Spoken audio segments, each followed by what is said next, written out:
So ngayon po, dadako na po ako kay Apollo Quiboloy.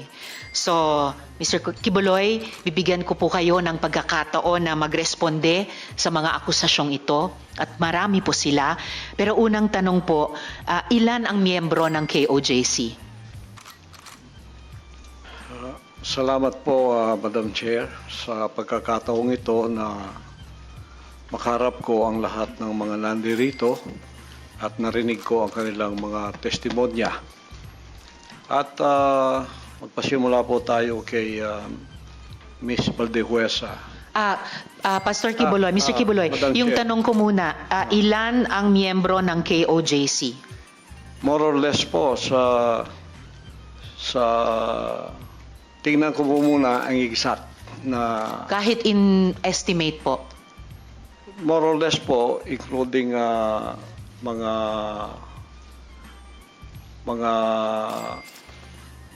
partners, yung ibig sabihin ng partners, yung hindi pa membro, pero covenant partner na sila, mga more or less 7 million.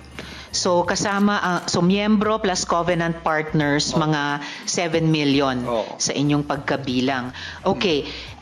Sa mga follow-up question ko po, dun sa mga testimonya na ng mga victim survivors, sinexually abuse nyo ba ang mga babae at mga menor de edad? At Wala ginamit nyo ba ang relihiyon para i-sexually abuse Wala sila? pong katotohanan yung kanilang mga sinabi.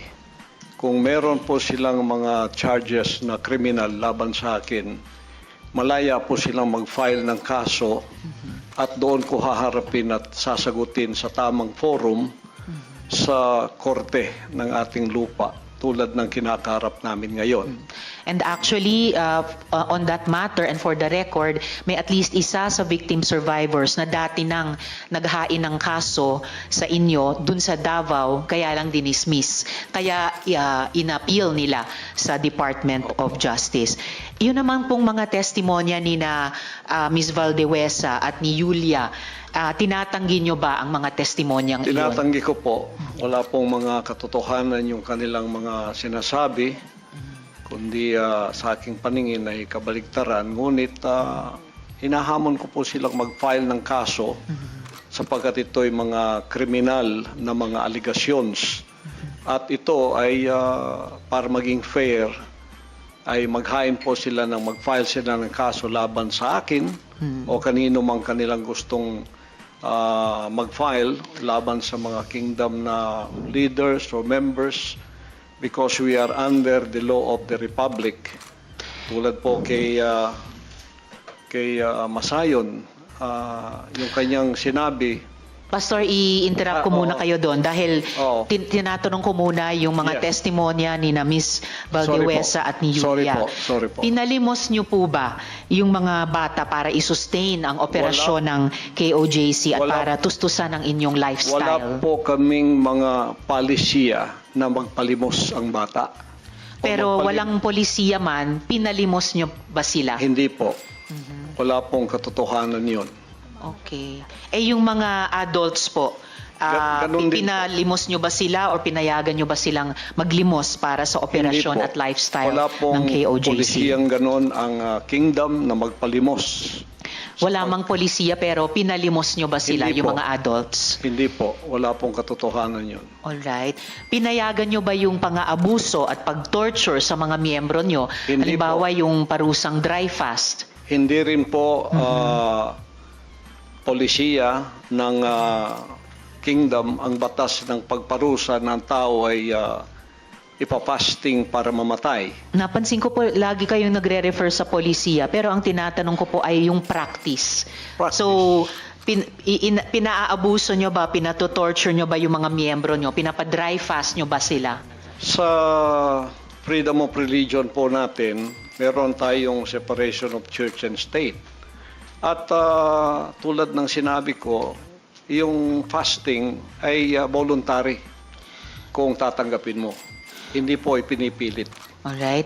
Kayo ba yung nakaisip nung modus na piliting magpakasal yung mga miyembro nyo na hindi naman magkarelasyon para manatili sila sa ibang bansa? Sino pong nakaisip nun, nung modus na yon? Because this is under the the investigation already, I invoke my right to remain silent on this issue. All right. Quickly lang po kay Ate Gingging, yung dry fast po ba, voluntary ba ito? No, for sure. No. All right. Salamat It po. was an instruction. Instruction. So, hindi siya voluntaryo, instruction or utos siya. All right. Salamat po. Mr. Kibuloy, boses nyo ba yung nasa audio file kanina, yung binabantaan mo yung si Stephanie o si Pane? Kailangan po i-authenticate kasi ngayon malakas ang AI. So pero boses nyo ba yon yung nagbabanta kay Pane o kay Stephanie?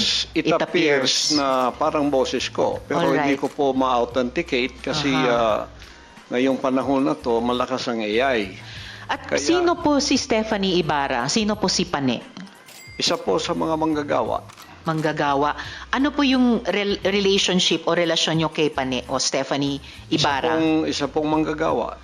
Isang manggagawa. Pero hindi ba totoo na kinupkup nyo siya, kinuha nyo sa inyong pag-aalaga nung siya ay 2 years old pa lamang? With this issue po kay Pane, I invoke my right din to remain silent. All right. So, pero sa pagkaalam po namin, inalagaan nyo siya nung bata pa lamang siya. So, parang naging tatay kayo ni Stephanie o Pane Ibarra. Tama po ba? I invoke my right to remain silent Invoke. po sa issue na yan. Okay. Kasi sa audio file naman po, sa kabila nung sa pagkaalam ay kinupkup nyo siya nung 2 years old pa lamang, bata pa lang siya, na parang naging tatay kayo niya. Pero sa audio file, bakit parang asawa? Asawa nyo kung ituring itong si Stephanie o Pane. I invoke my right to remain silent on that Alright. issue rin po. Ngayon po, kino-confirm nyo po ba na meron kayong isang hukbo o private army sa inyong disposal? At ano po iyang tinatawag na angels of death? Yan po ay kasinungalingan at kung yan ay akusasyon, inihiling ko ang accuser na mag-file siya ng kaso laban sa akin. Okay. So, sinasabi nyo kasinungalingan yung isang hukbo na nasa inyong disposal. Opo. Pero ano naman po yung angels of death? Hindi ko po, imbento po nila yan eh. Imbento lamang.